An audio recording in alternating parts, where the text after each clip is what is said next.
Hello, and welcome to part 3 of breaking down the absolutely unhinged plot of Game of True Love. If you have not seen part 1 or part 2, they are linked down below. Go watch them, otherwise none of this will make sense.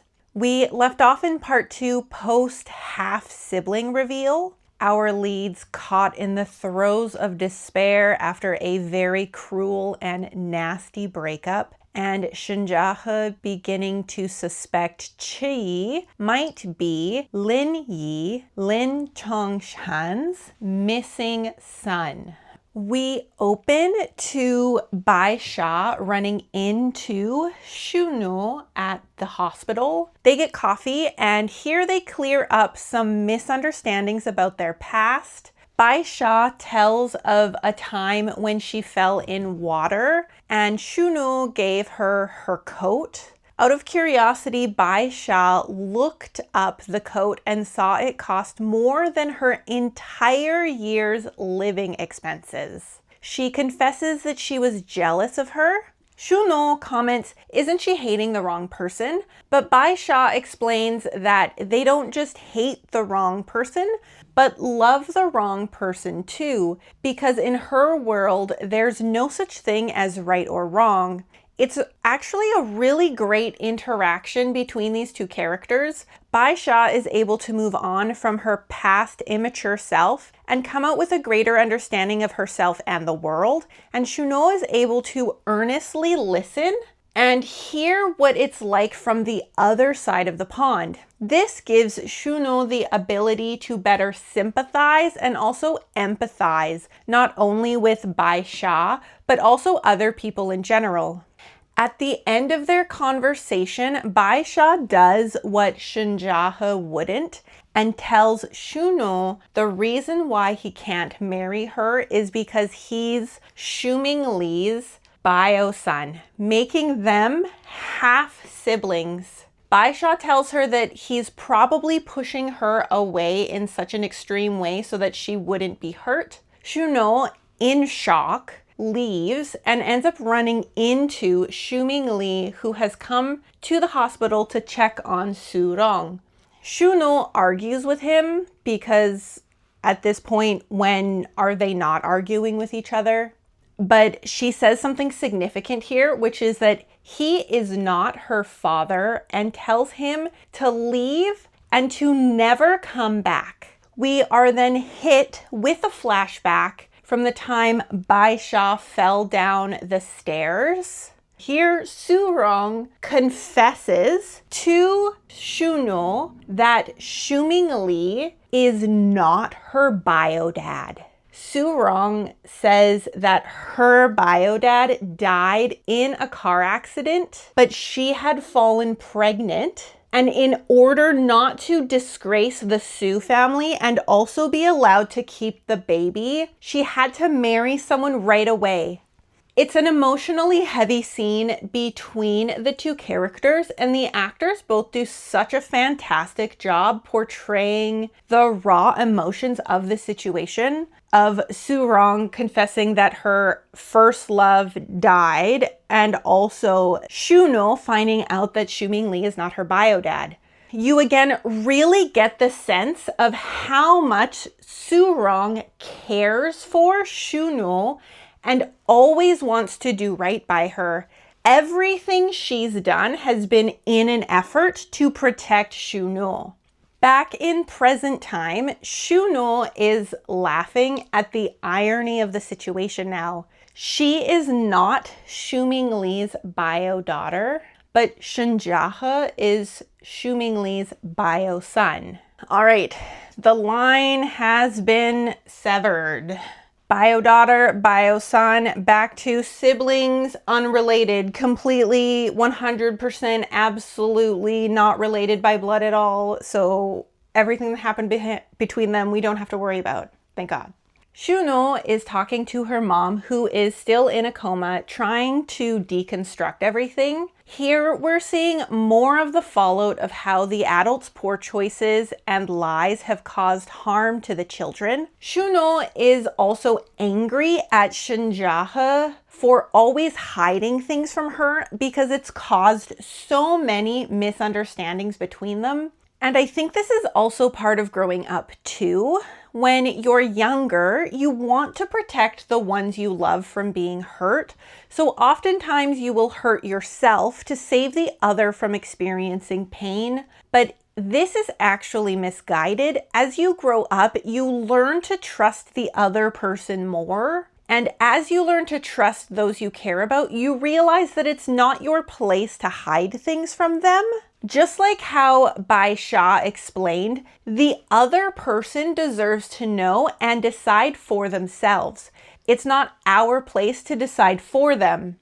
Bai Sha has already come to this realization, and now we are seeing our two leads slowly coming to this understanding as well. Chi shows up at the hospital and brings Shuno a sweet treat, macaron. He scolds her a bit for not taking a break and asks if she'll go with him to see the sunrise. She initially declines the offer, but Chi reminds her that taking a break is good because it gives us the opportunity to think and help find the answer in our heart. She decides to go after he says this. Bai Lanhua goes to the villa and gives a prepaid card to Bai Sha, saying there's 500,000 yuan for her granddaughter. She also says she has paid off all her debts and promises never to go back to the gambling den. Bai Sha is obviously extremely suspicious and refuses the money, but Bai Lanhua assures her that she didn't steal, rob, or lie to get the money. So Bai Sha reluctantly accepts it, but tells her to keep her own money because Shuno's foundation has helped a lot. Bai Lanhua seems a little off-put and clarifies Shuming Li's daughter. And of course, she confirms. We are then thrown into a flashback where Bai Lanhua is at the hospital and she sees Chi step off the elevator. She sees him with Shuno and is like, 她就是傍上远飞的大小姐了。 When he comes back to the elevator, she calls his name, not Chi, but yes, you guessed it, Lin Yi. This is not the face of a man ready to be caught though. This is where Bai Lanhua's nosiness gets her into trouble because Chi denies being Lin Yi, but Bai Lanhua will not let it go and insists it is him.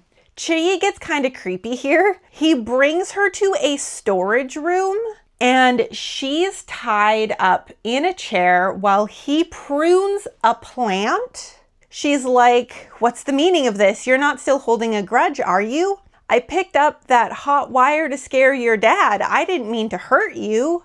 Which, frankly, from what we know of Bai Lanhua, I absolutely believe she would wave around a hot wire near a child. Her self-preservation skills could also use improvement.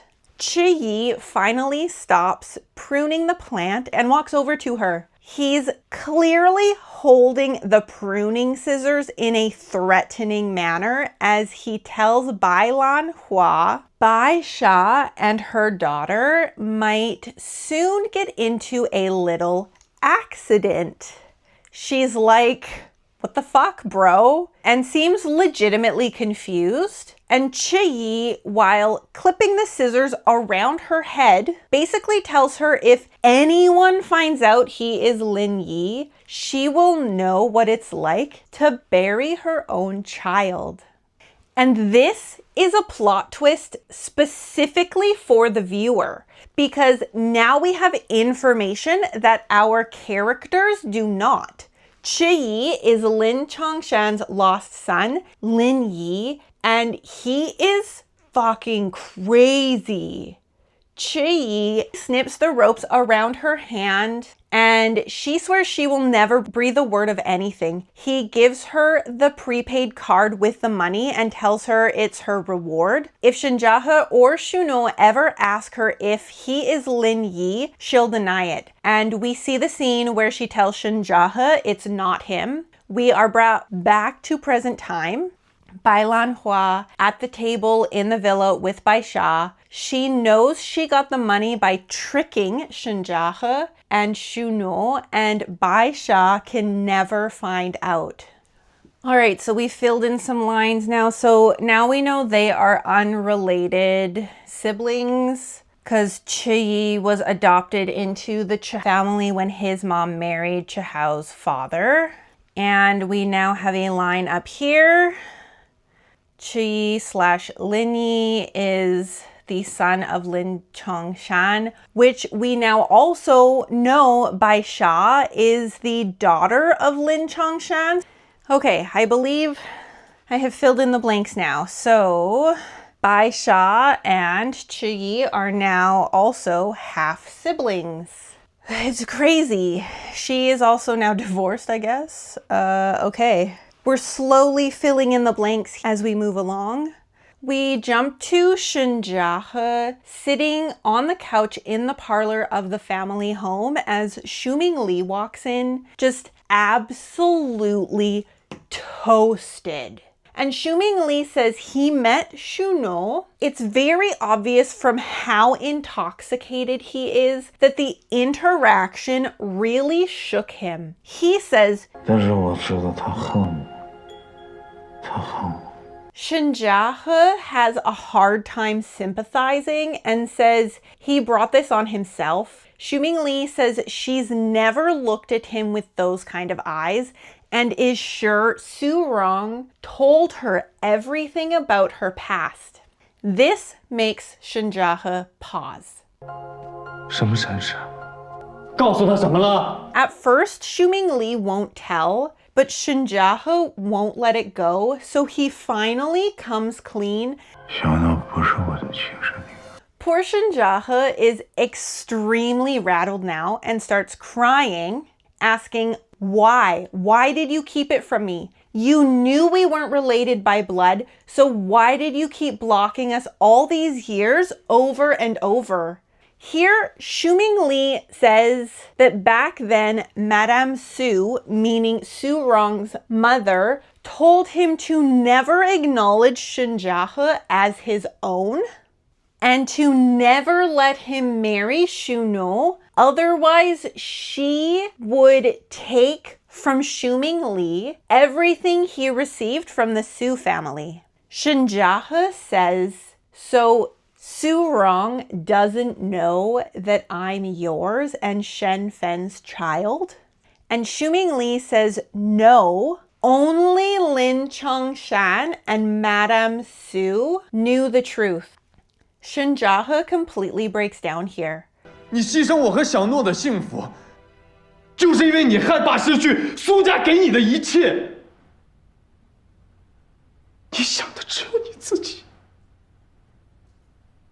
Shuming Li shows absolutely no remorse for what he's done or for how he's caused both children harm. Shinjahe calls him a coward for never being honest. 你的眼里就只有利益。 And here we see Shuming Li break down, saying, 我不坦白，我懦弱，我用我这一生在买单。 He can't comprehend why he's always in the wrong and why no one can understand him. Bro, maybe don't be a selfish fucking prick. Jeez. Editing Allie here.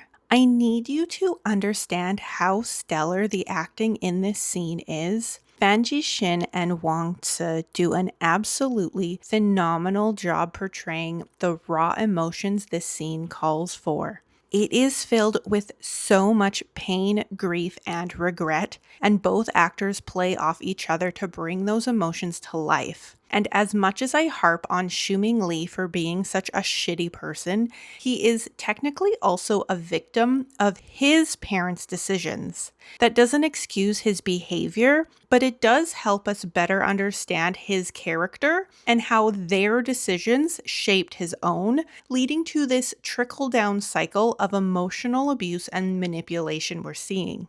This is highlighted at one point in the scene when Xiuming Li tries to turn the blame around onto Shenjiahe and Shuno for wanting to be together. And I know I'm always going on about Fan Jixin's facial expressions, but he is only 26 years old in this drama and delivers an Oscar-worthy performance in this scene, in my opinion. And the way that Wang Ci portrays Xiuming Li's complete disregard for Shenjiahe's pain is really what engages the viewer to empathize with the righteous anger and hurt Shenjiahe feels. 我就想着我自己怎么了，人不为己，天诛地灭。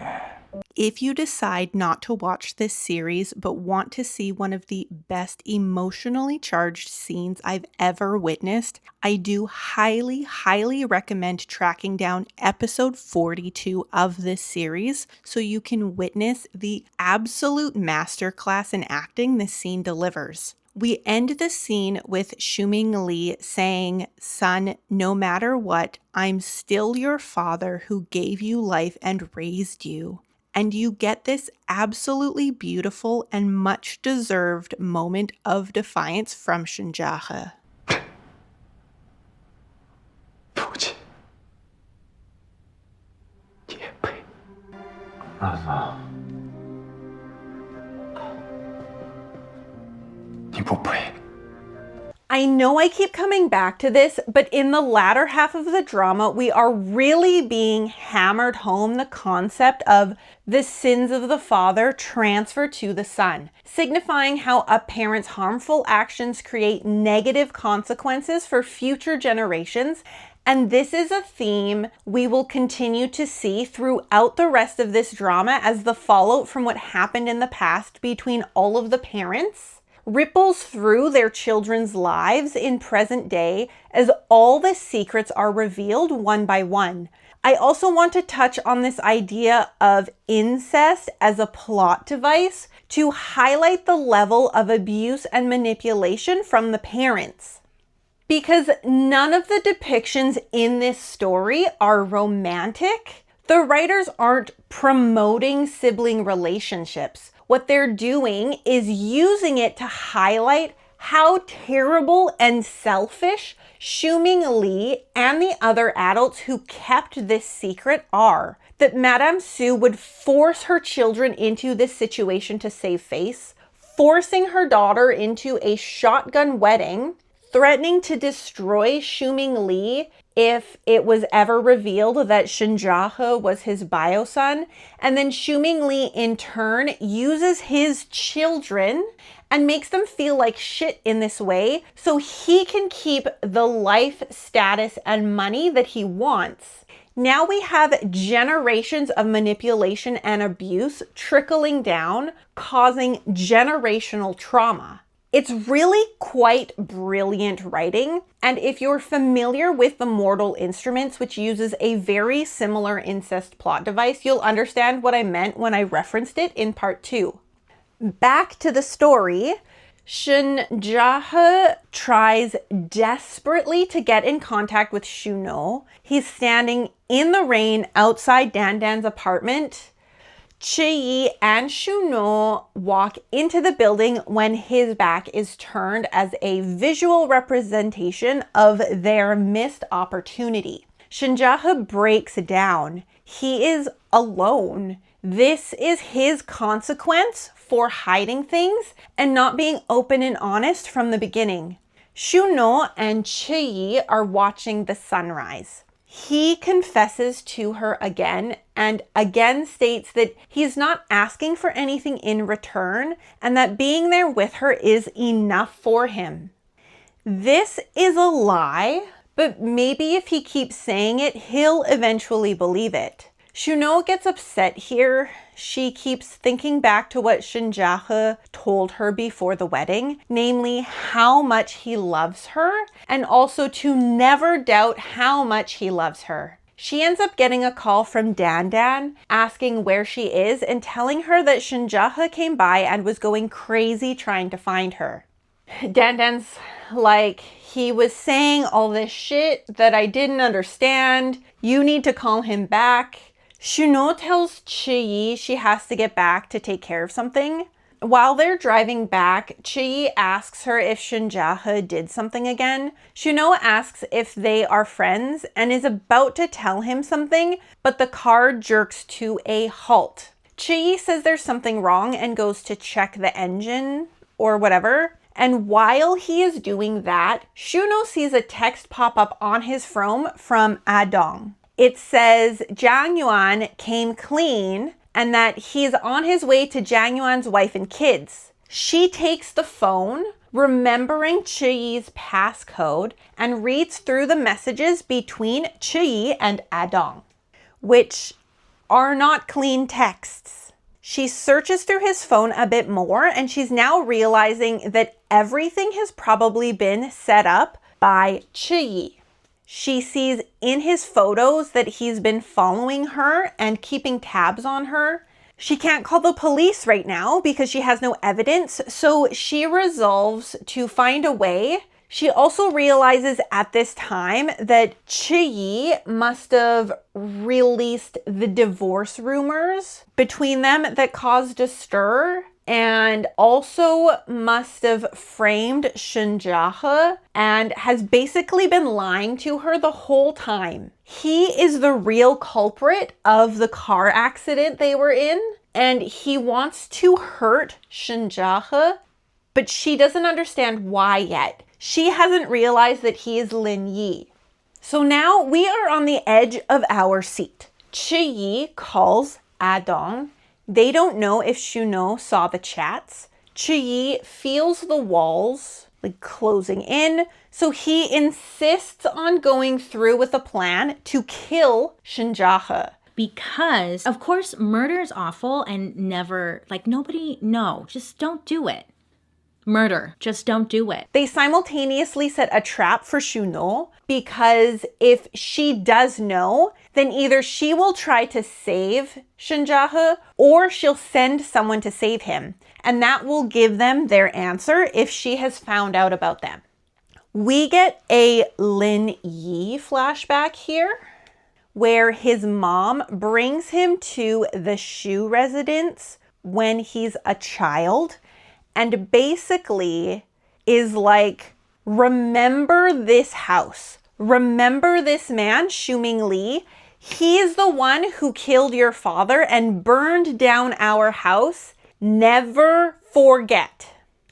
We jump to the hospital room where Shuno is running around trying to find any bugging devices now that she knows that Chiyi is the one keeping tabs on her.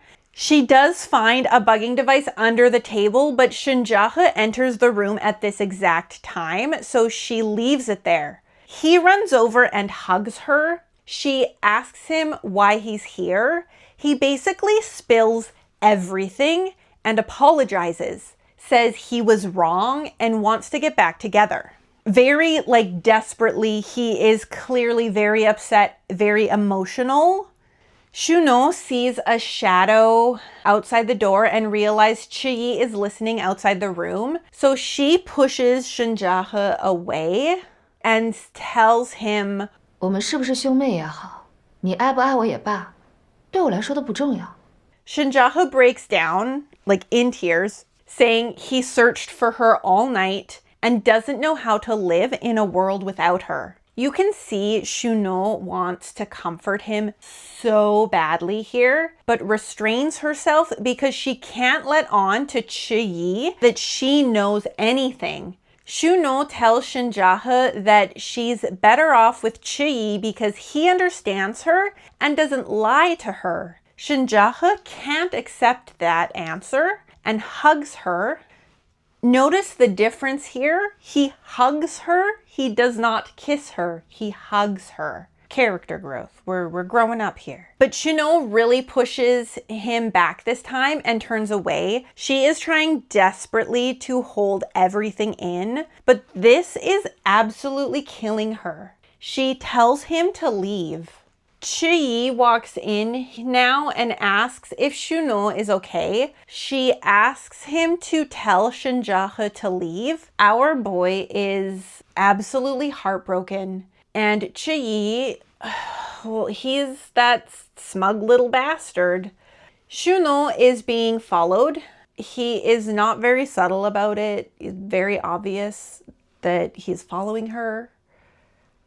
She calls Dan Dan and asks her to get Gao Hao En to keep an eye on Shinjahe and not let him go out tonight. Dan Dan is confused why she can't just contact Shinjahe directly, but Shuno tells her not to ask questions and just trust her for now. Shinjahe is doing what he does best, getting absolutely motherfucking plastered until he forgets he exists. I would consider this Shinjahe's darkest hour as a character. He is a fully broken man. He has, at this point, lost everything that matters to him.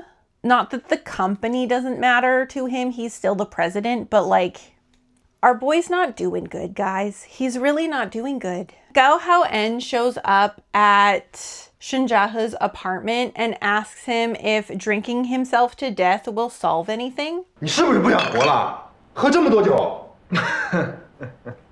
He basically is like, you guys fall out all the time, so what's the big deal? But Shinjahe says this time is different. Hao En realizes Shinjahe has a fever but can't find the first aid kit. So he sets him up to sleep on the couch and says he's going to the pharmacy and will be right back.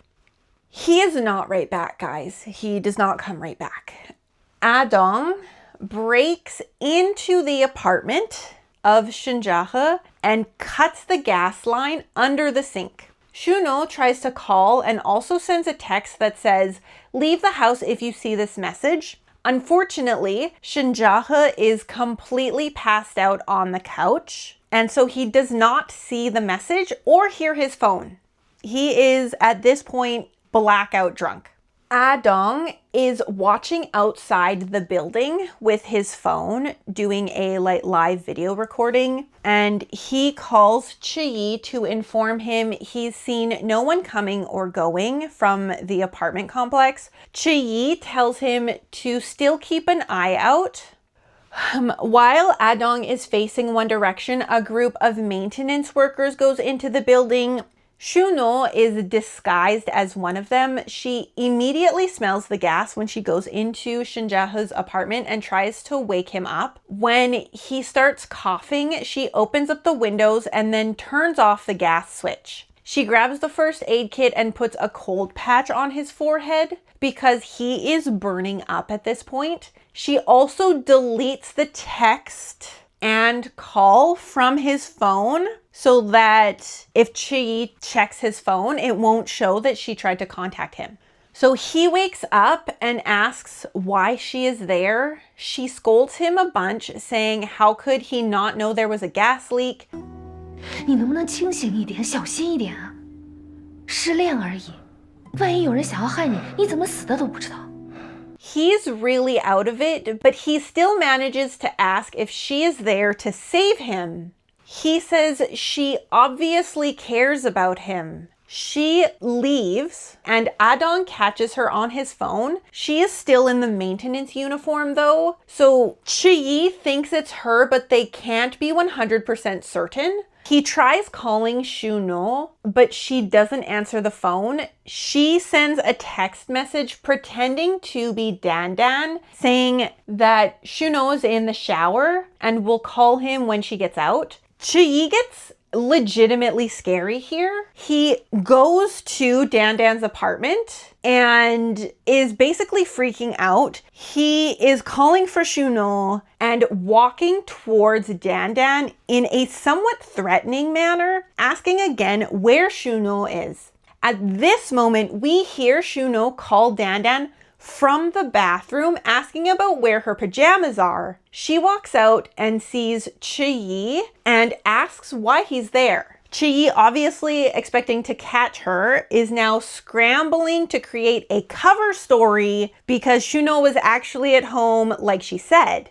So he says something came up, and since he couldn't get a hold of her, he was worried and came to check on her. She asks what made him so anxious, and he brings up that the trial is starting the next day for Surong's car crash. He asks her if she wants to go, and she says yes. He says he'll take her.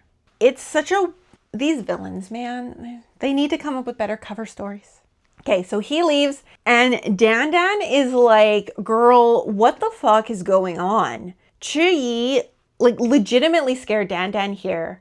Shuno basically tells her that it's safer for her not knowing anything right now, but she cannot under any circumstances tell Chi or Shinjahe about her whereabouts. Dan Dan, the real MVP, playing cover for her bestie. Shuno resolves to call the police to give them some clues to at least try and catch Adong, even if Chi can't be arrested yet. Chi is also pissed that they don't know who saved Shinjahe, and thankfully it seems like he no longer suspects Shuno. I love these Chinese dramas where we get all of this heroine action. I feel like Chinese dramas, especially the fantasy ones, end up having a lot of very strong female protagonists these days, which is very refreshing compared to even 5-10 years ago, where you ended up with so many like Mary Sue leads who were always just being pursued or whatever by the male lead. But can Shuno to the rescue, man. I love it. I'm here for it. Gao Hao En visits Shinjahe the next day. Sure, I'll be right back. And brings him cold medicine. Shinjahe asks why he came to check on him the previous night.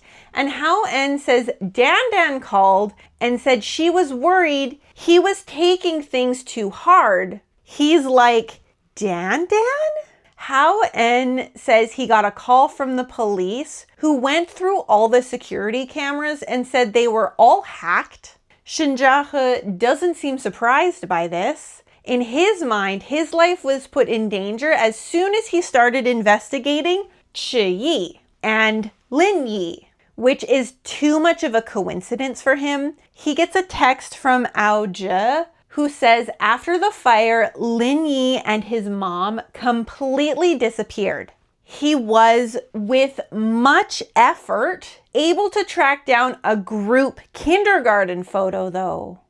Detective Ao Zhe, that's what we should be calling him right now.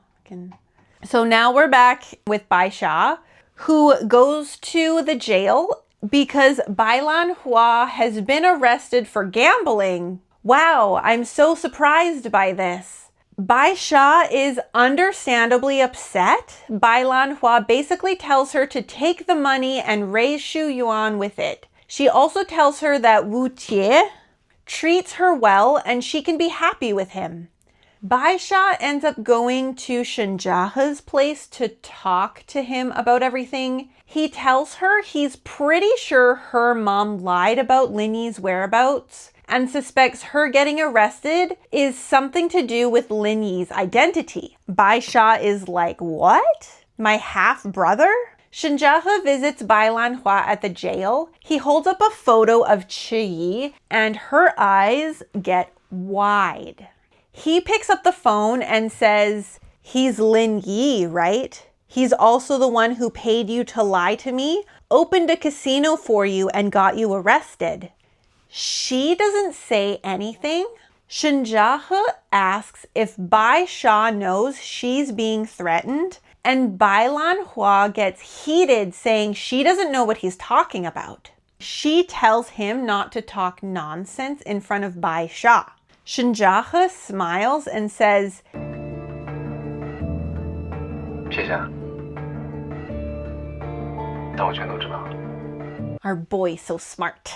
Shuno is in a board meeting and the shareholders are essentially trying to push her out from being chairman. Su Ting is arguing on her behalf, but there's two main board members that are fighting pretty hard about it. They suggest it be voted on by a show of hands if Mr. Shen should be chairman instead.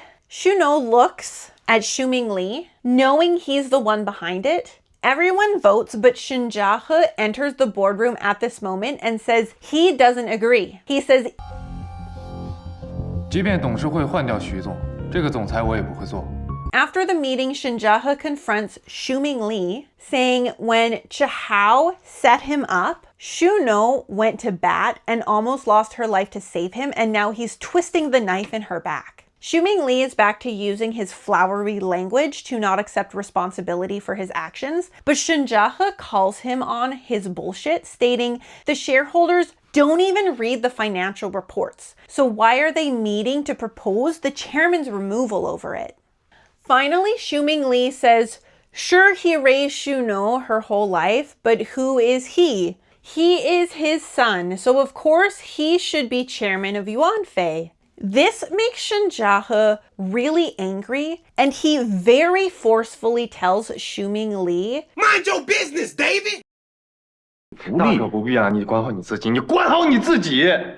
After Shen Jiahe approaches Shuno, asking if she's free, if they can have dinner tonight, but she says she doesn't want to talk to him, he apologizes, saying he didn't know Shuming Li would do that. She tells him not to worry about it because people serve their own interests in the workplace. She says she'll take what he did today as her reward for accidentally saving him the other day. He doesn't buy it, saying it wasn't a coincidence. She saved him on purpose. She denies it. He pulls her outside around the back of the building and asks her if she knows Chi Yi is Lin Chongshan's son. He goes on to explain everything he's found out so far about the car accident and how Lin Yi's mom remarried into the Chi family, and so Lin Yi became Chi Yi. Shuno asks if he has any proof, and Shen Jiahe shows her the kindergarten photo. He says if she can get a childhood photo of Chi Yi, they can confirm for sure if they are the same person. She then asks how he can prove Chi Yi caused Su Rong's accident.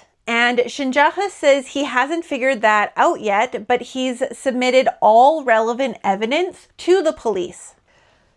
Isn't it so great to have characters who submit evidence to the police instead of trying to solve everything themselves, potentially contaminating necessary evidence for a proper trial? Beautiful. Shuno tells him this is all just his speculation. Shen Jiahe says regardless, it's still too dangerous for her to be around Chi Yi. She could be his next target. She tells him off. Her safety is none of his concern. She can take care of herself. She tells him to stay out of her way and leaves. Aozhi tells Shen Jiahe at this time that Shuno is being followed and that her devices might also be tapped. He asks Aozhi to have someone keep an eye on her in secret. So, he's having someone follow her and he's having someone follow the person who is following her. It's like a follow line. So we are seeing now Shuno really trying to keep up appearances here. She cannot under any circumstances let on to Chi Yi that she is suspicious of him, even if it means hurting Shen Jiahe. Could she, in theory, somehow try to tell him in secret? Sure. But it's extremely risky. I mean, just look at what happened with the gas leak situation. One thing I do really love about this, though, is it is very Shuno. Her character has been set up to make this believable, hearkening even way back to the stylist's choice of putting her in red in the very first 2 episodes. Courage, action, but also danger, sacrifice. She will put herself in harm's way to protect the people she cares about. So while she seems dismissive of what Shen Jiahe said for appearance's sake, She actually took what he said very seriously and is now trying to figure out how to get a childhood photo of Chiyi. She comes up with an action plan to share her personal story and get vulnerable with him first in the hopes that he will trust her more, thus giving her the ability to stay close to him safely and also giving her the opportunity to keep searching for evidence. Our girl is fucking smart, guys. She surprises Chiyi for his birthday with a cake and a gift, a transformer, Optimus Prime specifically. She says she remembers he was obsessed with Transformers when they were kids. He seems pretty touched. He says only his mom and her know it's his birthday, and she comments that it's not the amount of friends you have, but how much they truly care. They eat some cake and have some drinks, and Chiyi asks Shuno if she still loves Shinjahe. She doesn't say no. Again, lie by omission. She says, if someone kept scheming behind your back and keeping secrets, would you still want to be with them? She deflects. It's glorious. Obviously, Chiyi's like, hell nah, and then asks if she would treat him well while keeping secrets from him. This is her chance, guys, and she grabs it. She confesses about what happened in the past, how she is not Shuming Li's bio daughter, about the rushed marriage to protect the Sue reputation, and that her real dad died in a car accident. She even brings up the board meeting where Shuming Li tried to push her out. She conveniently lumps in Shinjahe, saying they were both scheming against her. The cherry on top, she pulls out her phone and shows Chiyi a family photo when they were kids and is like, I've been holding on to this photo for so long, maybe it's time to delete it. Chiyi comments how cute she was, and she asks if he has any childhood photos. World-class actress Shuno is. He's like, yeah. He pulls out a little photo album from his drawer, and guess what the first photo is, guys? What's the first photo? It's the kindergarten graduation photo Shinjahe showed her. But our girl, she is so smooth. She's like, oh my God, you're so adorable. Look at that chubby round face. I'm gonna take photos so that next year I can post it in moments. Moments in WeChat is similar to your Facebook or Instagram timeline where you can post text, videos, photos, etc. and share it with your close circle of friends. So she takes a couple pics of his childhood photos and is really playing up her drunken excitement persona. Because Chiyi trusts her and has no reason to doubt her at this point, you can see how happy he is in this moment. I feel elated because Shuno is a chef's kiss character, but also this is where part of me really starts to feel bad for Chiyi because Shuno's actions aren't sincere here. And I know he's a bad person in my brain, and being dealt a shitty hand in life is not an excuse to hurt others, but Chiyi is also a victim of the fallout from the adults' poor choices. The difference is where Shuno and Shinjahe had each other, when push came to shove, Shinjahe and Shuno still had each other's backs despite the misunderstandings that sometimes push them apart. Shuno might have hated him for a bit, but she was never underhanded about things. Similar to Shinjahe, she always has that justice mentality. If I did something wrong, that's on me. If you did something wrong, that's on you. There's actually a flashback scene where she breaks a vase, and instead of letting Shinjahe take the blame, she speaks up and says that she is the one that broke it, very much reinforcing this concept in her character that you must take responsibility for your own actions, even if they carry consequences. Even Bai Sha was helped by Shinjahe. In high school and in early adulthood, he provided her with protection and help. And even if he would have done that for anyone, It gave Bai Sha the ability to grow as a person. She was able to make mistakes, see the consequences, and then learn from them. When she had Shu Yuan, you see this even more because she realizes how heavy a responsibility being a good parent is, partly because of how shitty her mom was, which pushes her character even further into wanting to do better and be better not just for herself now, but also for her daughter. Chi Yi doesn't have that. Chi Yi doesn't have anyone. He only has himself. No one went to bat for him. No one stood up for him. His brother treats him like shit. His mom blamed all of their problems on Shuming Li. The only person Chi Yi has ever had in his life who treated him like a human being is Shu No, which is part of the reason why he clings to her so much.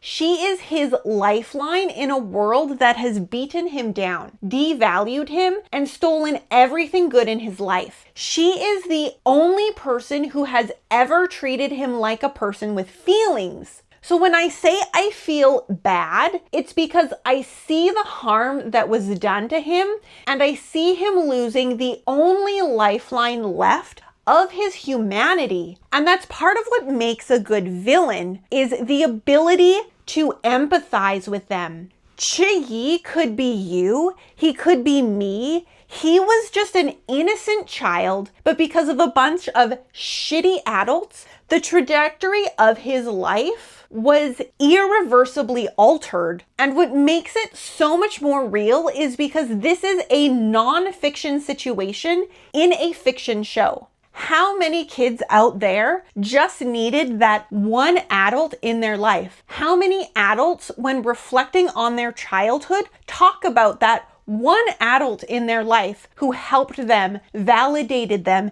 gave them a voice? Chi Yi was robbed of that, and now we're seeing the consequences. Just getting a little passionate about the story, guys, don't mind me. Here Chi Yi does something crazy. He tells her he overheard her conversation with Shinjahe at the hospital and asks her to marry him.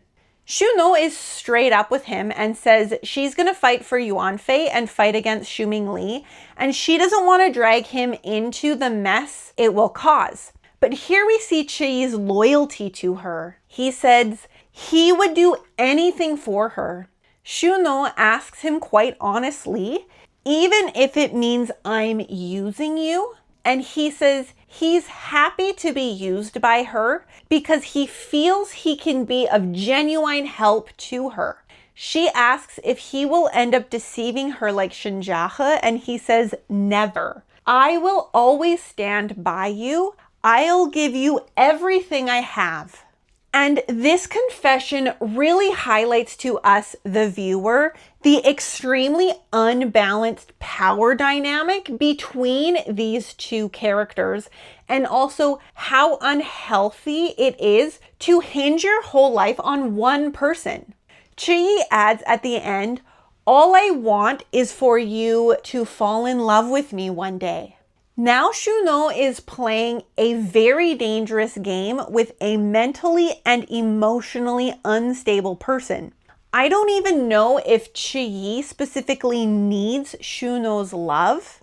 He has just latched onto her because she was the first person to treat him well. This is pretty common in survivors of childhood trauma, and one reason why they can often cycle through abusive and toxic relationships, because the intense need and desire to feel wanted and needed by someone overpowers the logical part of your brain that tells you this isn't actually healthy.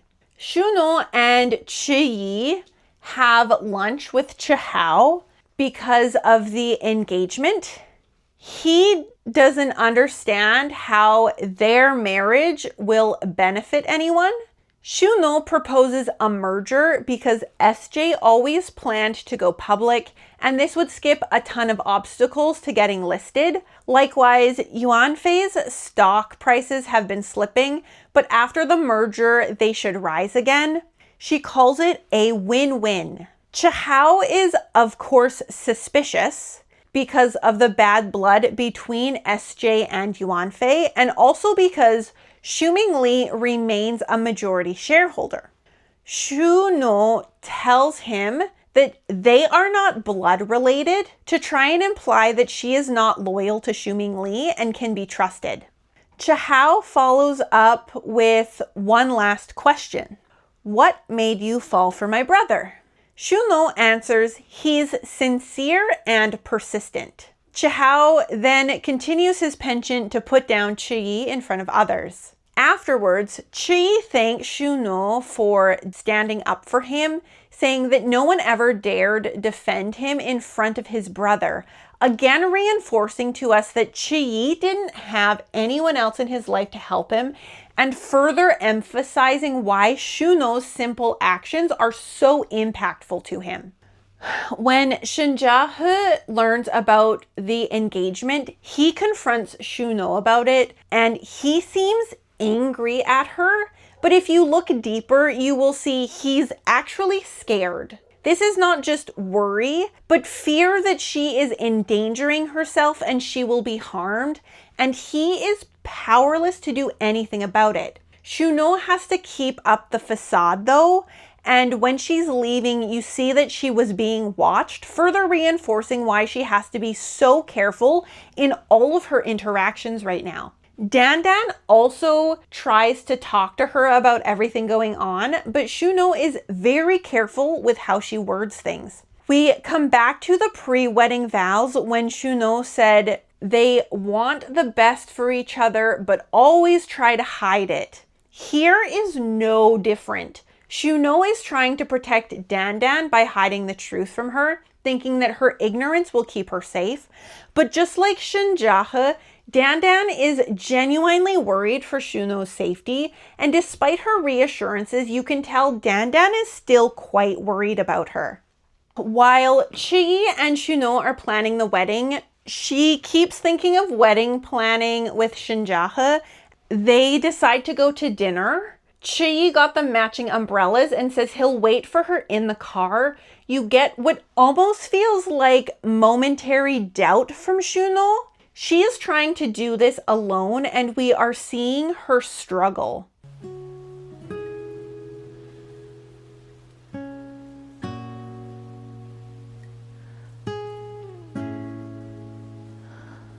Her hype team is not behind her, and it shows. Shen Jiahe approaches the car and knocks on the window. He confronts Chiyi directly about the wedding, saying it won't happen. There is an escalation back and forth until Chiyi exits the car, pushes Shen Jiahe, and punches him. Look at this boy's face. He is begging for Shen Jiahe to retaliate. He needs Shen Jiahe to retaliate so that he can set himself up as the victim in the situation, and because Shen Jiahe has never been able to think clearly when it comes to Xu No, he falls for the trap hook, line, and fucking sinker. He goes hard, and Chiyi lets him, so that when Xu No arrives on the scene, Shen Jiahe looks like the bad guy. Look at the framing of this scene. This is a conscious decision. Chiyi has made himself deliberately small. Xu No is placed in the position of power, standing up for him against Shen Jiahe, but Shen Jiahe represents more than just himself here. He also represents everyone who has ever tried to hurt Chiyi. And this gives us an important insight into Chiyi's character, namely how he understands and views the world, including the individual players within it, and more importantly, how he views himself within that world. What happens next is a pivotal moment in our endgame plot. Xu No vehemently defends Chiyi. I mean, she has to. She needs him to fully trust her. Unfortunately, This also means absolutely destroying our poor Shinjahe.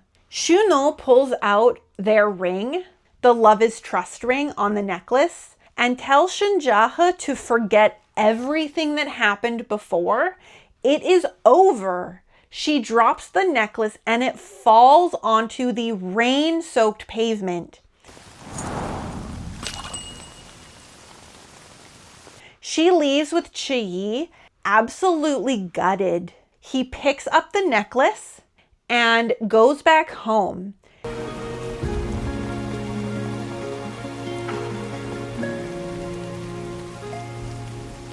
Gao Hao-en calls him and asks if he managed to fight Chiyi and get the skin sample. Shinjahe says it doesn't matter anymore. He completely breaks down on the phone, confessing he thought if he could prove Chiyi was Lin Yi, then him and Shuno wouldn't have to be together anymore, but they'll be together anyway. Gao Hao-en, clearly concerned for his friend's well-being, says he's going to where he is. Likewise, when Shuno gets back to Dandan's, she collapses on the floor and completely loses it. Dandan asks if she really needs to do this, that she's doing the same thing Shinjahe did before, pushing him away to protect him, and is worried if the misunderstanding keeps growing deeper and deeper, there really might not be any coming back from it. But then something happens. While Shinjahe is staring at the ring, he looks closer and sees the inscription. Love is trust. He reflects back to what she told him about how they are the same kind of person, protecting the other while hiding it. He cycles through recent events, like her showing up at the apartment and scolding him about not being safe, his confusion when Hao-en told him Dandan had asked to check on him. He is putting all the pieces together and realizes Shuno still loves him. He rushes out of the apartment, ring in hand. On the other end, Hao-en calls Dandan and asks what the hell happened. Dandan explains that things seem to be over for real between the two. Hao-en is worried because after Shinjahe hung up on him, he wouldn't answer the phone and is now unreachable. Shuno thinks back to how broken Shinjahe looked and also at the hospital when he said he didn't know how to live in a world without her, and she thinks the worst. She's like, oh fuck, this man is finally going to end it all and it is my fault. So she also rushes out. By the time she gets downstairs, Shinjahe is already on the sidewalk across the street. She fucking runs to him and they hug. They don't say a single word during this whole reunion. And everything is understood so perfectly between them. He holds up the necklace with the ring and smiles, and she smiles back. He gives it back to her, and his expression says, "It's okay, I understand." And her expression is one of just relief. She's relieved that her true feelings reached him, and he holds her in the rain and she cries, and this is it. This is the moment that Su Rong was explaining about love and trust, when she said, it's something you must experience with your heart. The person who is truly right will stand the test of time. They've been through the fire and have stepped out on the other side. And now, finally, our two leads are working together. Yes, they're done trying to do things separately. They are going to fulfill their pre-wedding vows of not hiding things from each other. Fucking finally. Jesus, it took them long enough. Bai Sha's story also starts to tie into things here. Her and Wu Tia are getting closer and they are both taking care of Shu Yuan. Unfortunately, there is a moment when Shu Yuan gets really ill, and it's at this time Bai Sha finds out Wu Tia is sterile due to a surgery in the past that left long-term issues. Yes, Wu Ti's swimmers are duds. You realize what this means. It means the baby is Xu Mingli's. You are the father!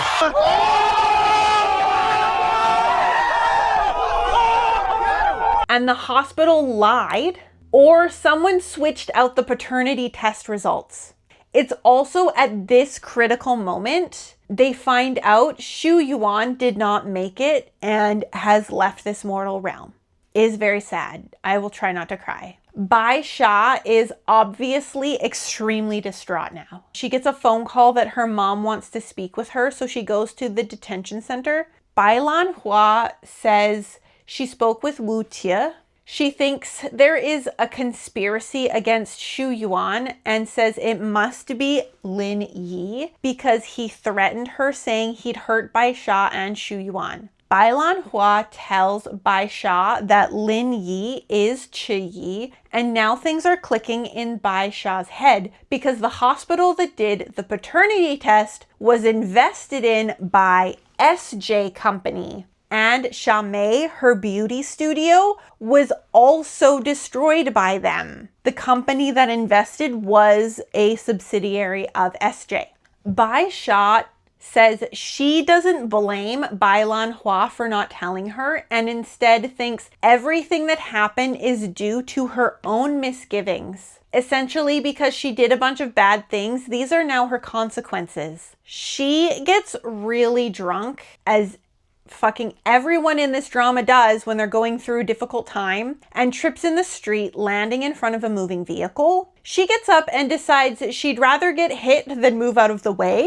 Fortunately for her, Shuno pulls her back onto the sidewalk. She scolds Bai Sha, and Bai Sha tells her that Xu Yuan is gone. She is deep in her grief, of course. Losing a child is a pain I cannot even begin to imagine, especially because Bai Sha was so deeply affected by becoming a mother. Her daughter was barely in the series, and I literally just want to bawl thinking about it because I just couldn't even imagine, guys. Like, I couldn't imagine.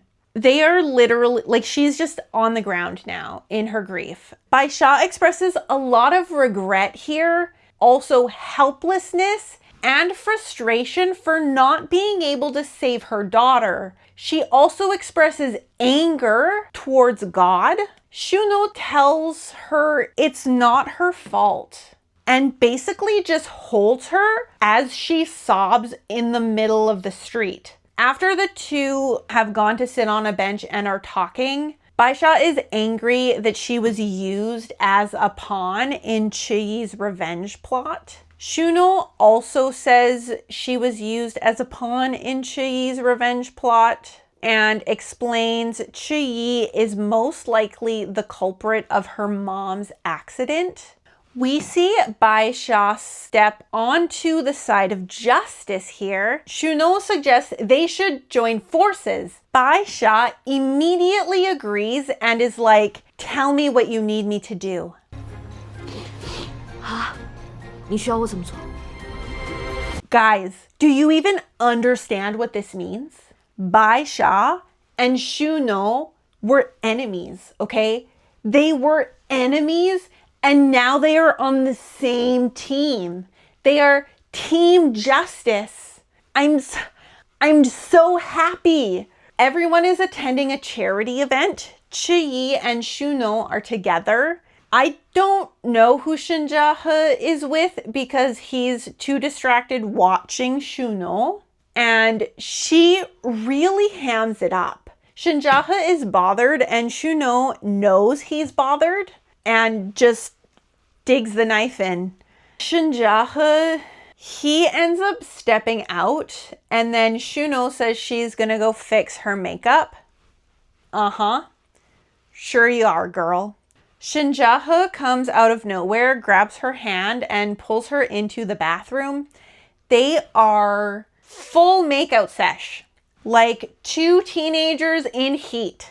Bai Sha takes this opportunity to approach Chi Yi. She asks for 1 million yuan for her silence, saying he gave her mom 500,000 and then put her in jail. So 1 million is the least he can give her. He ignores her and she's like, maybe I should ask Shuno for the money. And then she pauses and goes, my dear brother Lin Yi.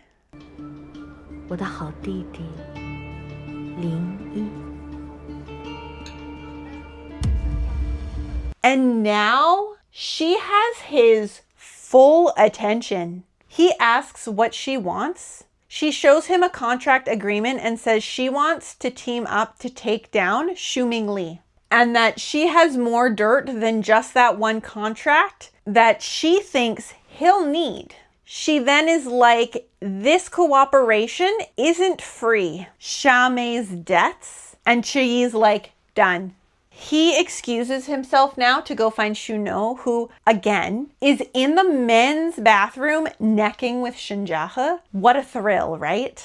Oh, to be young and in love. Good thing our girl is paying attention still, because when Chiyi goes to enter the men's bathroom, Shuno pushes Shinjahe away and slaps him. She's like, show me some respect. I have a fiance. Again, class A actress. Chiyi warns Shinjahe to stay away from Shuno, who frankly seems very unthreatened. Look at this man.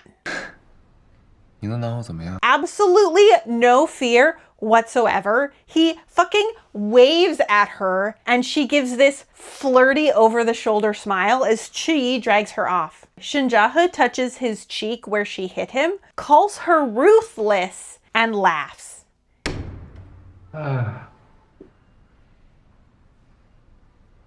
下手真狠。 This man, this fucking guy. Anyways, we finally get some updates about the company because remember, there's supposed to be that merger going on. The shareholders do not like this.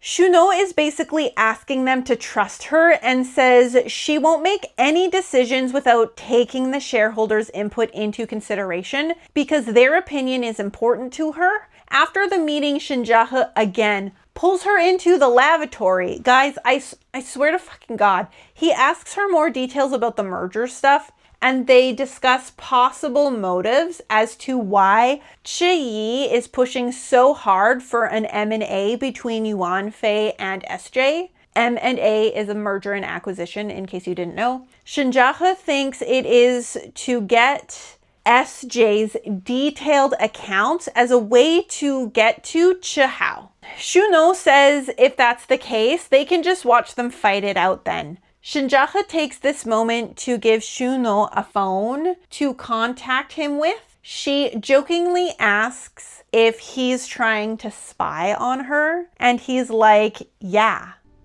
你不会是要监视我吧？ 对啊， Also, don't feed Chiyi anymore. Doesn't he have hands? 不能再喂吃野吃东西了。他自己没长手吗？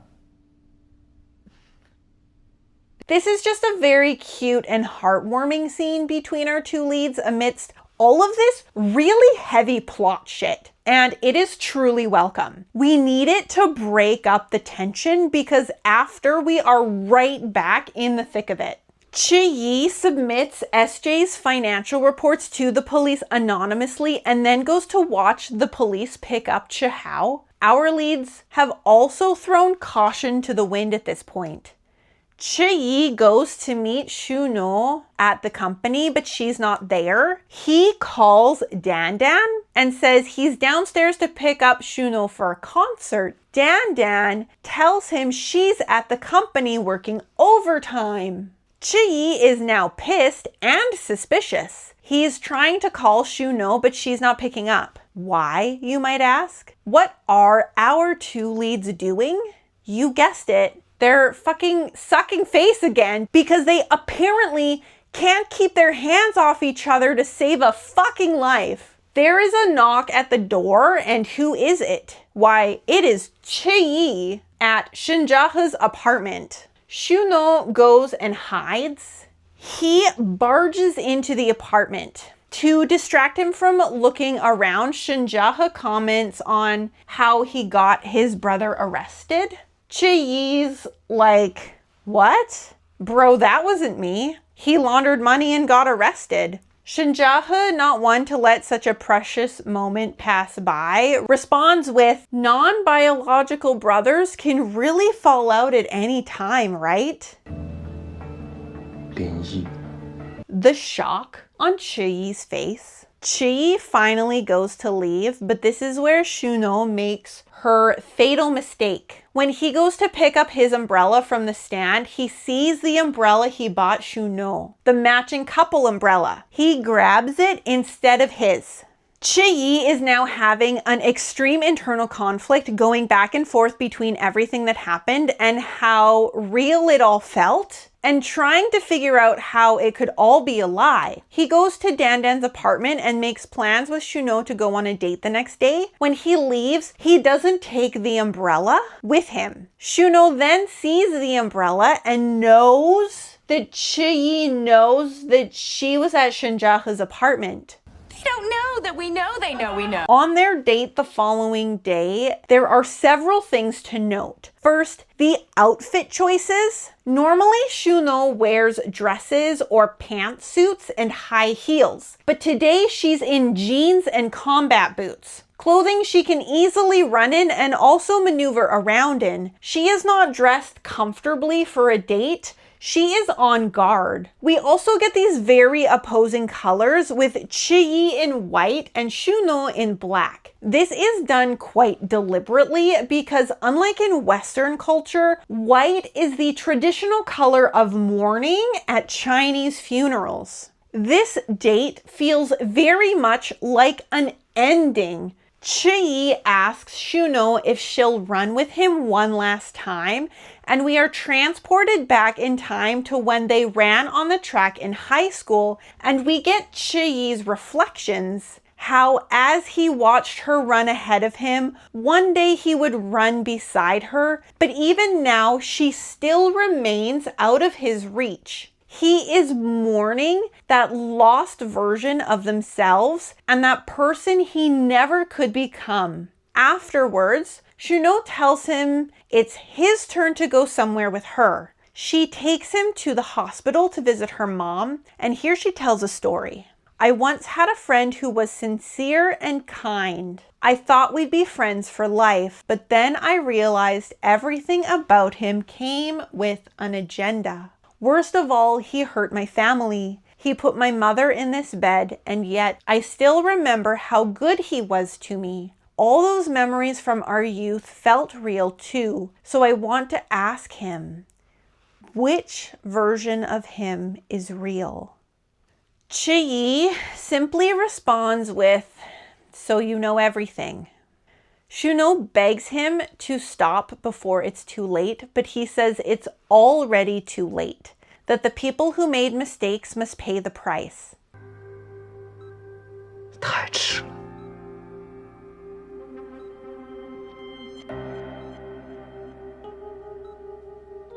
犯了错的人，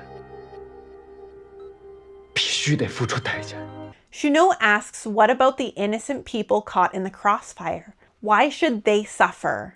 Now we understand how Chiyi veers off the rails and gets things twisted because he lacks a fundamental understanding that hurting others is not an acceptable way to get what you want. He doesn't have that same sense of justice that our two leads do. Shinjahe and Shuno want to right the wrongs.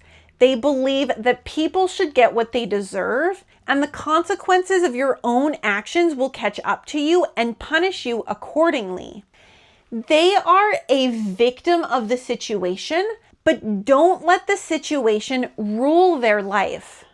They take action within their own story to fight against the injustice using fairness and objective processes. But in Chiyi's mind, he is the victim, and his mother very much instilled in him that his life's troubles were caused by others. Chi is unable to take action within his own story and is left to the whims of others who rule over the situation. This has twisted how he views and understands justice.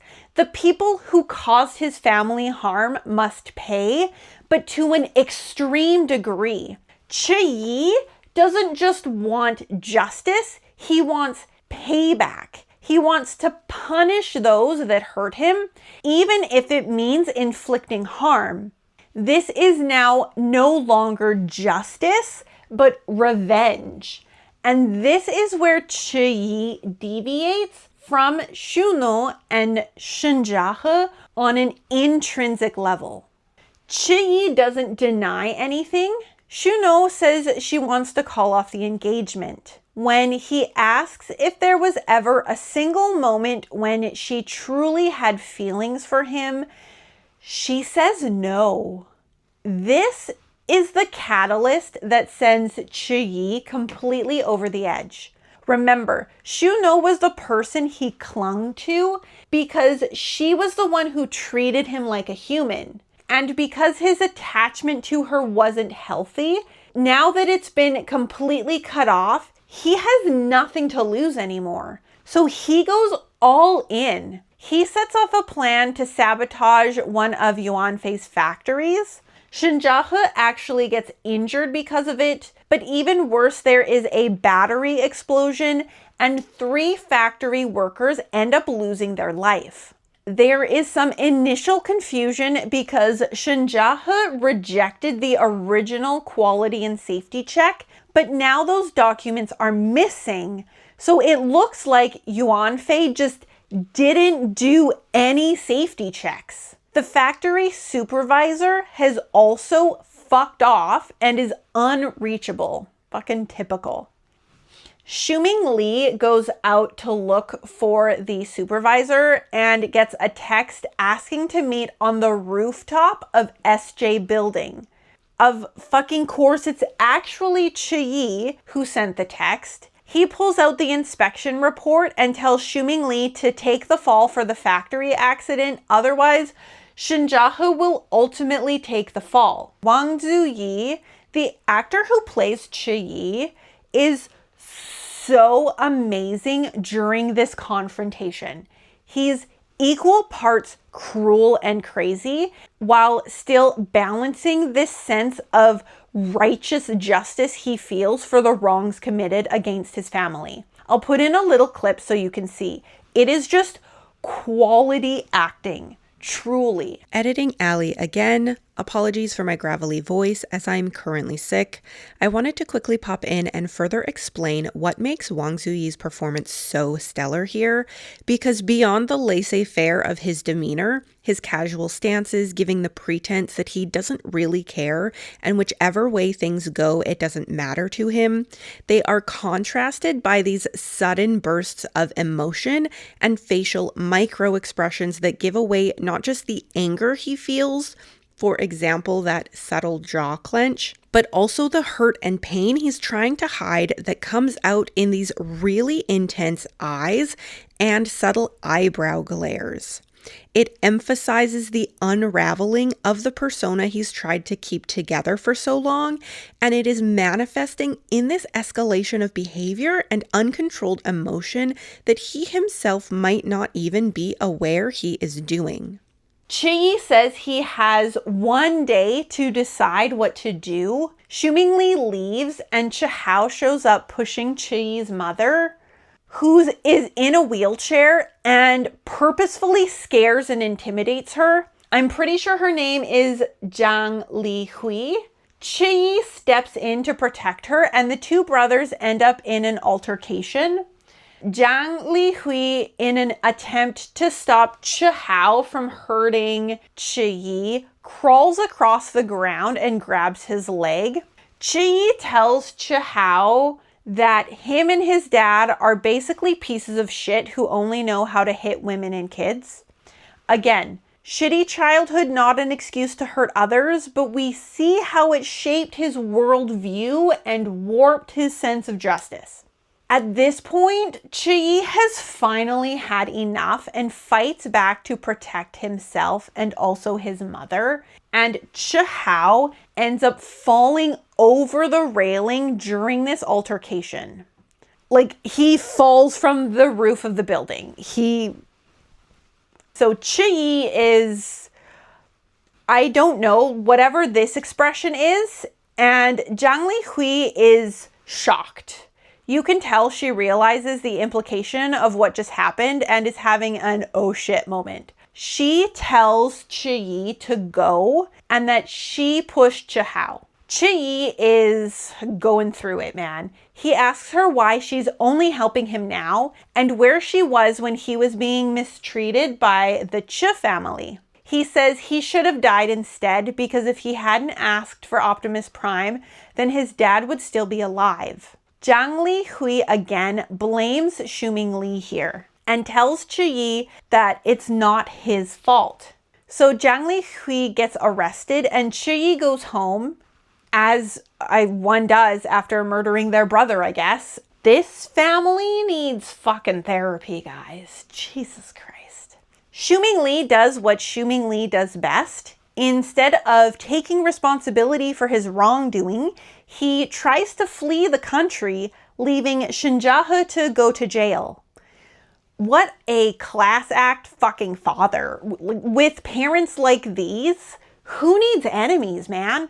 Fucking Christ. Before he can leave, Bai Sha catches him. She says the police have already started investigating the factory incident, says she took all the evidence and gave it to Chi, and she is taking him down. He is getting what he deserves. Reaffirming Bai Sha is on the side of justice now.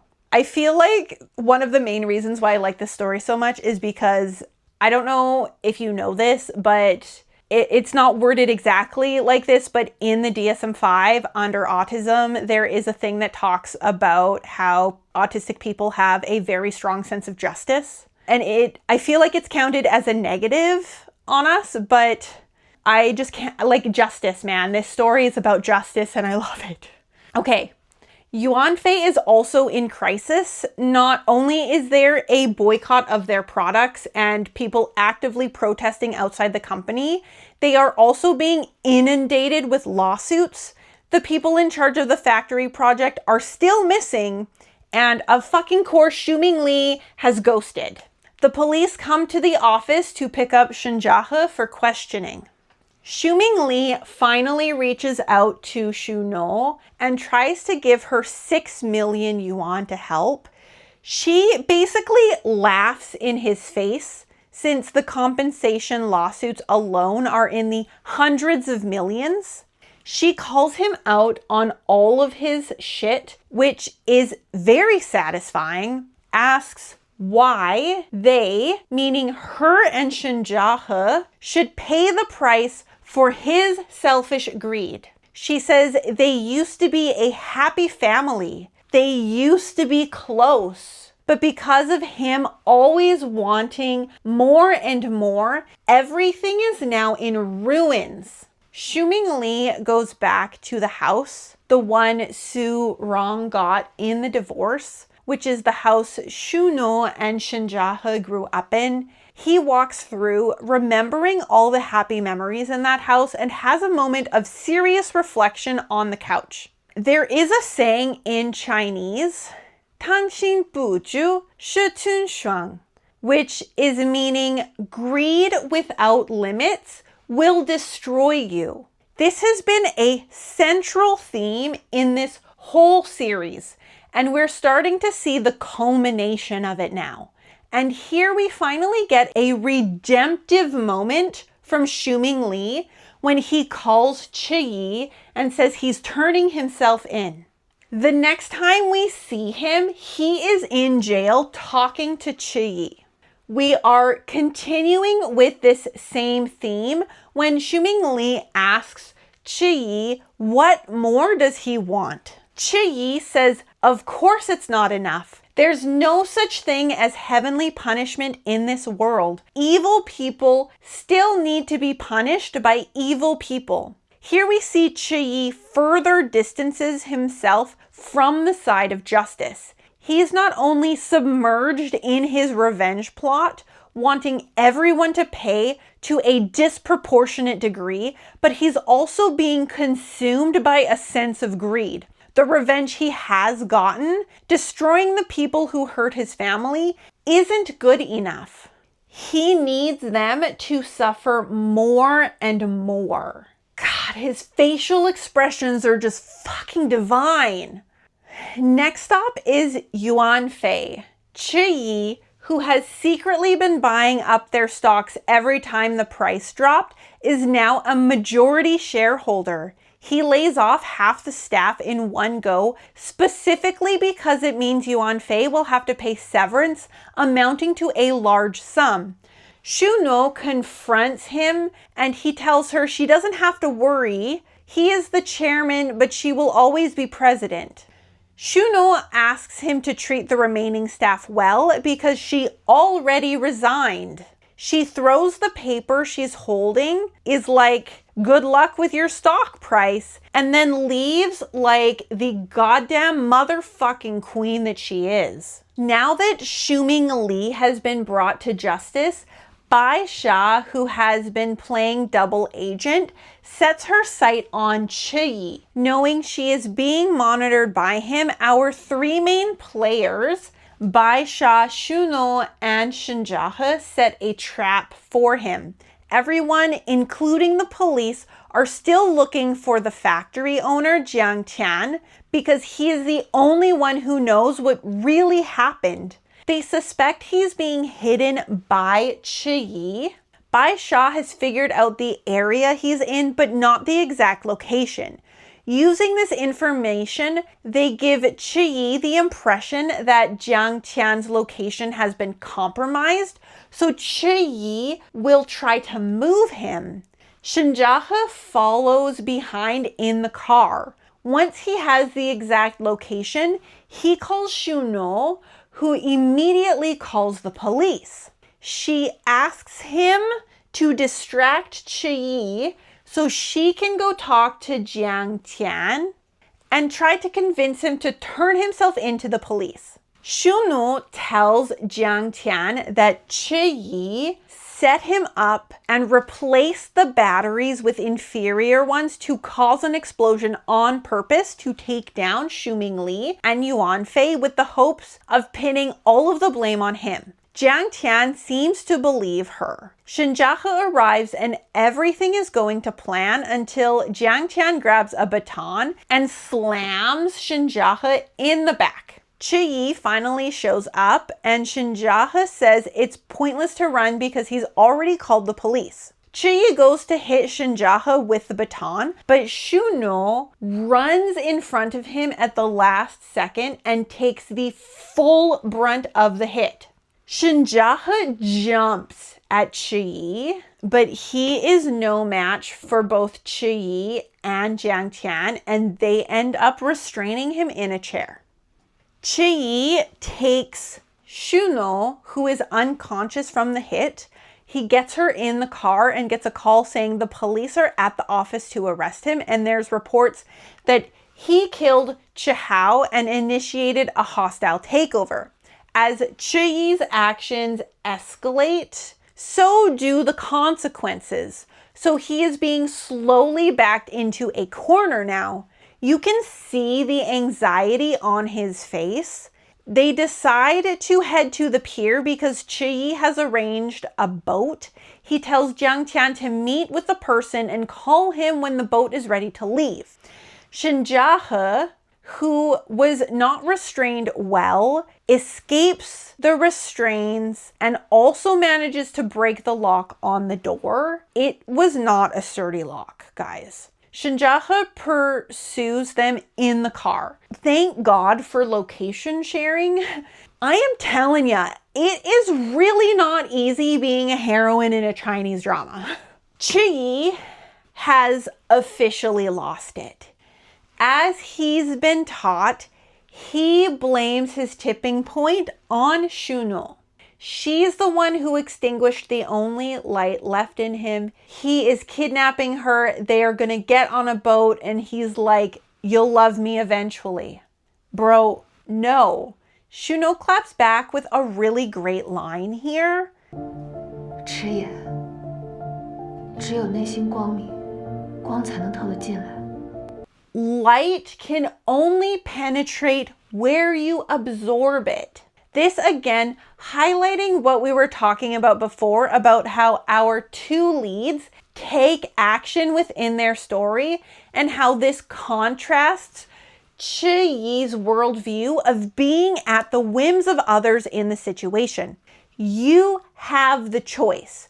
You can give your power to your aggressor, or you can use the power to fight back. Chi-Yi might have gotten revenge, but the power still belongs to his aggressors because his life is consumed by them. Shinjahe finally gets to where Chi-Yi is holding Shuno. There is a confrontation and Shinjahe tries to explain what happened back then because he investigated everything very thoroughly. This is really where you see how the adults in Chi-Yi's life failed him. He says, my mom said, she pointed at Xu Mingli's house and said, he set my whole family on fire. It's a pretty powerful moment. 当年我爸死的时候，我妈亲手指着你们许家大战，她亲口告诉我，是许明礼，是你爸害死了我爸，是你爸放火烧了我全家。Shuno asks if he's ever considered that his mom lied. In order to try and get through to him, Shinjahe calls Zhang Li Hui. She tells Chi-Yi to turn himself in. He asks her who set the fire, and here Zhang Li Hui confesses the truth about everything. 妈，我问你，那火到底是谁放的？我问你，那火到底是谁放的？说！ So now Chi-Yi's world comes crashing down. His mom keeps apologizing, but it is too little too late. She has completely destroyed her son's life with the lies she has told him. 你说是许明礼，你说是许明礼害的，是许明礼放的，不是他，不是我爸，是许明礼，一定是许明礼。妈，你告诉我是许明礼。是许明礼。 This is when the ship arrives. Chi-Yi, who has now lost absolutely everything, says Shuno is all he has left now, so he has to take her. Chi has a knife, by the way, which is what's preventing people from tackling him. So he takes Shuno to the top deck and there is a confrontation with Shinjahe. They manage to get the knife away from him, but Chi steps a bit too far back and tips over the edge of the ship. Shuno tries to grab him, but he pushes her hands away and falls. Shuno dives for the edge of the ship and manages to grab his hand. Shinjahe then dives for Shuno and grabs her legs so that she doesn't get dragged over. Shuno keeps begging Chi-Yi not to let go of her hand and to keep holding on. 抓紧我！抓紧我！迟野。 At this moment, Chi-Yi expresses remorse for hurting her. We also get several flashbacks of their interactions through the years as Chi-Yi reflects. It's very much a final moment scene. The visual representation of Shuno holding onto him as he dangles over the edge is also very striking because she has always been his lifeline. Through his whole life, she has always been that one person giving him hope, bringing the light into his world of darkness. Chi internally wishes Shuno will live well in a place full of sunshine, and then he lets go. And now Chi has become the ultimate sacrifice of their parents' mistakes from the past. And while there is still a level of personal accountability that comes into play, it would be unfair to discount how much of a role the dishonesty and traumatic home environment played in how Chi was able to process and view the world. At one point, Shinjahe comments that he must have just been lucky because he had someone in his life who could help him see differently and move on from the past. He grew up in a very different home life. Yes, he was adopted, but into a loving family where Surong treated him as her own son. And this is what makes Chi such an amazing villain in the story, because he isn't a villain at all. He's a victim of the adults in his life who failed him time and time again until it ultimately cost him his life. And it's what makes us as viewers able to empathize so deeply with his character, because if he had just had one adult, one person in his life as a child who had been there to protect him, or if his mother had just been honest with him from the start, etc., etc. And so it's sad, devastatingly so, because it didn't have to end this way, but here we are. I never finished writing the script. This is as far as I got.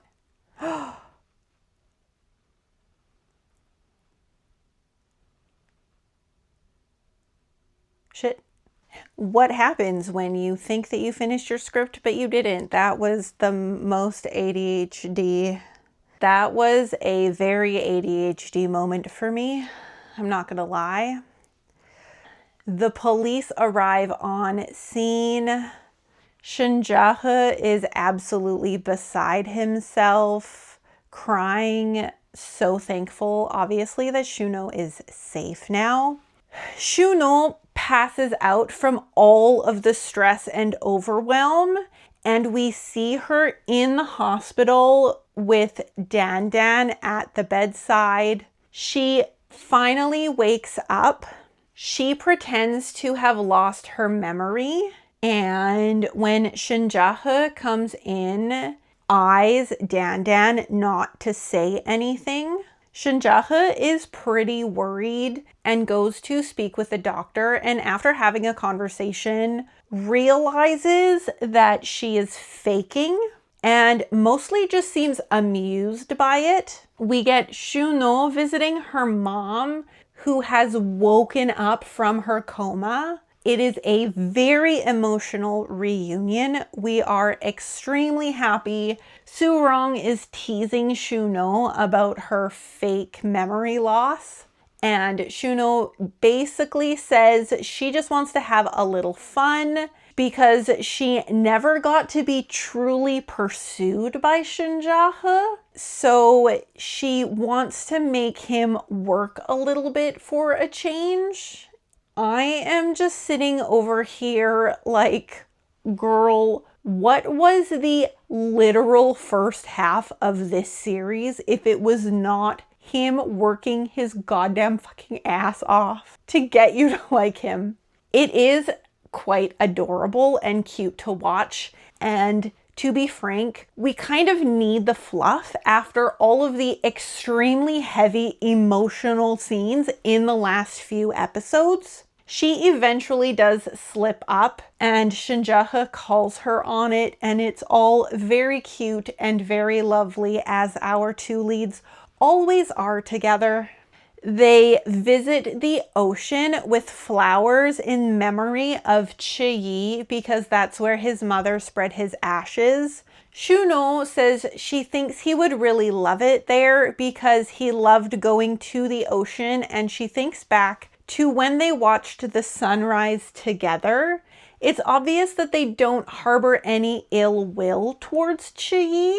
They wish that if he's reborn, that he can have a simple and happy life. And Shunjahe says pretty ardently he will. He says, like baby's breath, he'll always be with us.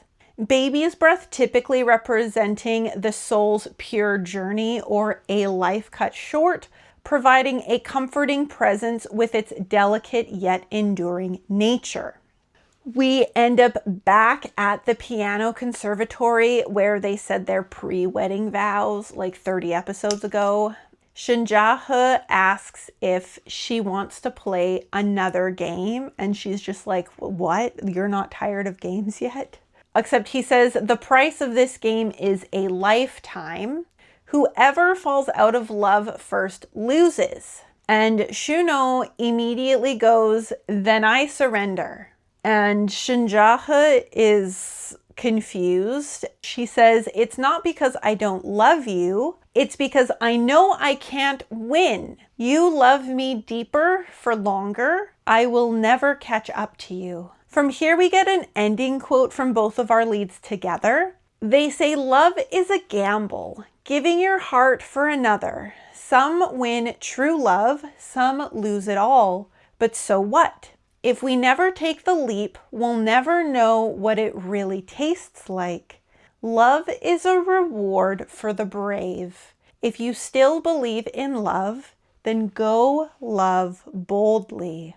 This brings us back full circle to the very beginning of the series when Shuno is talking about life being like a gamble. As long as you don't give up, you still have a chance because victory belongs to the brave. Here we finally see them in wedding attire outside the church. The series ends very nicely wrapped in a bow. It is a happy ending, or as happy an ending as we could get given the circumstances. But what did you think of the series? Will you watch it? Let me know down in the comments your thoughts. Thank you as always if you made it this far. I am absolutely addicted to these story breakdowns right now and already am wondering which story I should tackle next. If you aren't already subscribed, please consider it. It is the one free thing that you can do to help me out, especially if you like these kinds of story breakdowns. It just goes to show that even the most unhinged stories can be impactful with well thought out characters, plots, and story devices. Until next time, be safe. Try not to solve all of your problems with alcohol like our characters here. And I will see you all in the next one. Bye.